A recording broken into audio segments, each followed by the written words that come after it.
邁進新領域，聯繫教育未來。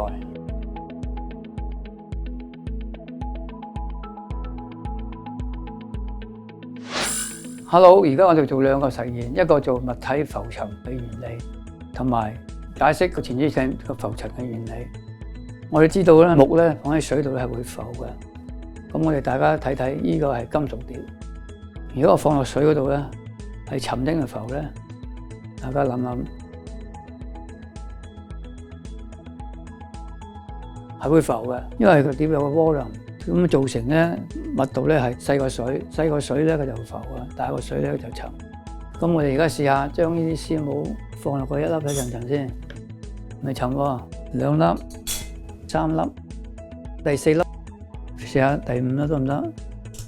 大家諗下第六粒會沉定浮咧？沉咗啊！咁因為個重量咧係大過浮力，所以佢就沉。當然我哋搭船嘅時候咧，限坐幾多人咧就幾多人，千祈唔好 overload 啲人上去，咁呢隻船咧就好危險啊，會沉船。頭先嗰隻碟咧係完整嘅，而家我將佢從呢個碟壓扁咗，呢隻碟嘅重量係一樣。咁而家我放喺水度沉定浮咧，就沉落去啦。因為佢冇咗個渦輪，冇咗個空間，造成嗰個密度咧係大過水，所以就沉啦。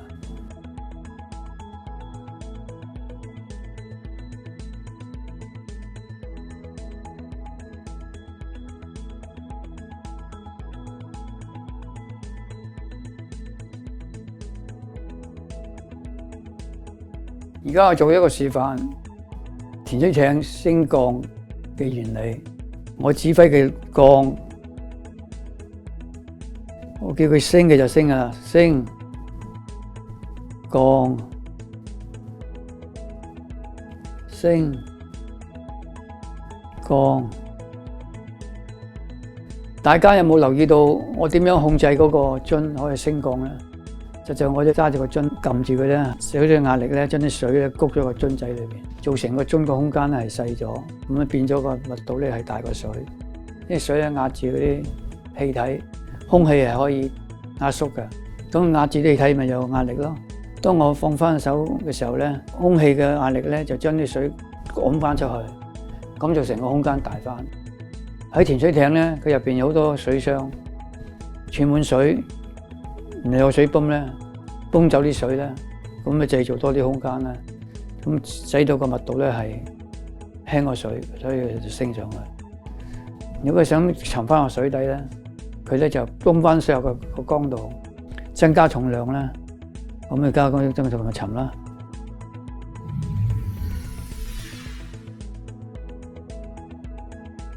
同學仔考考你，海水同淡水個浮力有咩分別？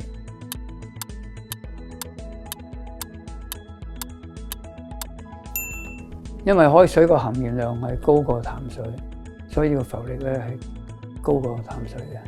大家知唔知道有個地方有個死海，含鹽度咧就更加高過海水，所以個浮力咧就更加大嘅。